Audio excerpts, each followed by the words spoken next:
क्या आपने कभी सोचा है कि अगर एक दिन शेर का बच्चा सोकर उठे और उसकी दहाड़ ही गायब हो जाए तो क्या होगा?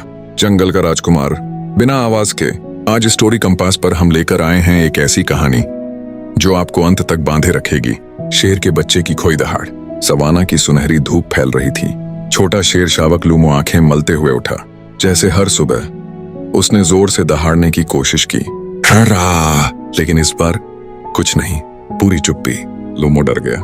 उसने फिर कोशिश की, लेकिन उसकी आवाज हवा से भी हल्की थी। लूमो का दिल धक धक करने लगा। मेरी धाड़ कहाँ चली गई? उसकी पूरी बॉडी कांप रही थी। वह तुरंत दादी हाथी के पास पहुंच गया। दादी, मेरी दहाड़ गायब हो गई। दादी हाथी ने उसे प्यार से देखा और बोली, धाड़ कोई खिलौना नहीं है बेटा, शायद वह तुम्हारे अंदर ही छिप गई हो। उसे बाहर लाना सीखो। लूमो उलझ गया। अंदर कैसे छिप सकती है? लेकिन दादी सिर्फ मुस्कुरा दी। लूमो बाकी जानवरों के पास गया। पेड़ों के ऊपर बंदर कूद रहे थे। देखो देखो, ये शेर का बच्चा चुप क्यों है? शायद अब ये सिर्फ म्याऊं करेगा। बंदर हंसने लगे। लूमो बहुत शर्मिंदा हुआ, लेकिन वह हार मानने वाला नहीं था।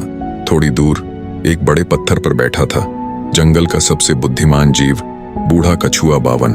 उसने लूमो को देखा और कहा, तुम दहाड़ ढूंढने निकले हो, लेकिन गलत जगह ढूंढ रहे हो। लूमो घबरा गया। तो सही जगह कौन सी है? कछुआ धीरे से बोला, धाड़ ताकत से नहीं आती, डर से भी नहीं आती। दहाड़ आती है साहस से। जब तुम सच में बहादुर बनोगे, तुम्हारी दहाड़ खुद तुम्हें ढूंढ लेगी। लूमो सोच में पड़ गया। साहस? लेकिन मैं बहादुर कैसे बनूं? कछुआ मुस्कुराया और बोला, जंगल तुम्हें सिखा देगा, सुनना सीखो। शाम होने लगी थी। अचानक दूर से एक चीख सुनाई दी, बचाओ, कोई तो बचाओ। लूमो चौकन्ना हो गया। आवाज पास के घास के मैदान से आ रही थी।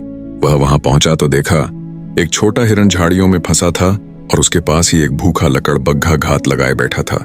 लूमो डर गया। उसका दिल तेजी से धड़क रहा था। उसने सोचा, मेरे पास दहाड़ नहीं है, मैं क्या करूं? लेकिन फिर उसे कछुए की बात याद आई। दहाड़ साहस से आती है। लूमो ने एक लंबी सांस ली। उसने खुद से कहा, मैं छोटा हूं, लेकिन कोशिश तो कर सकता हूं। और बिना सोचे समझे वह हिरन और लकड़बग्घे के बीच कूद गया। लकड़बग्घा हंसा, अरे शेर का बच्चा, और वो भी बिना दहाड़ के, क्या करेगा? लूमो कांप रहा था, लेकिन वह पीछे नहीं हटा। उसने गहरी सांस ली और जितनी ताकत उससे निकल सकती थी पूरी जान से दहाड़ने की कोशिश की। आवाज पहले कमजोर थी, फिर भारी हुई, फिर इतनी तेज कि पूरा जंगल गूंज उठा। लकड़बग्घा घबरा गया और तुरंत भाग गया। छोटा हिरन कांपते हुए बोला, धन्यवाद लूमो, तुमने मेरी जान बचा ली। लूमो मुस्कुराया। उसे महसूस हुआ उसकी दहाड़ लौट आई है, क्योंकि उसने साहस दिखाया था। अगले दिन पूरा जंगल लूमो की बातें कर रहा था। लूमो बहादुर है, उसकी दहाड़ वापस आ गई, वह सच में शेर है। दादी हाथी ने उसे गले से लगाया और कहा, बेटा, दहाड़ आवाज नहीं, दिल की ताकत है। कछुआ बावन भी पास आया और बोला, याद रखना, असली दहाड़ वही है जो किसी और की रक्षा के लिए निकले। लूमो मुस्कुराया। अब उसे समझ आ गया था कि शेर बनने के लिए दहाड़ काफी नहीं, दिल भी बड़ा होना चाहिए।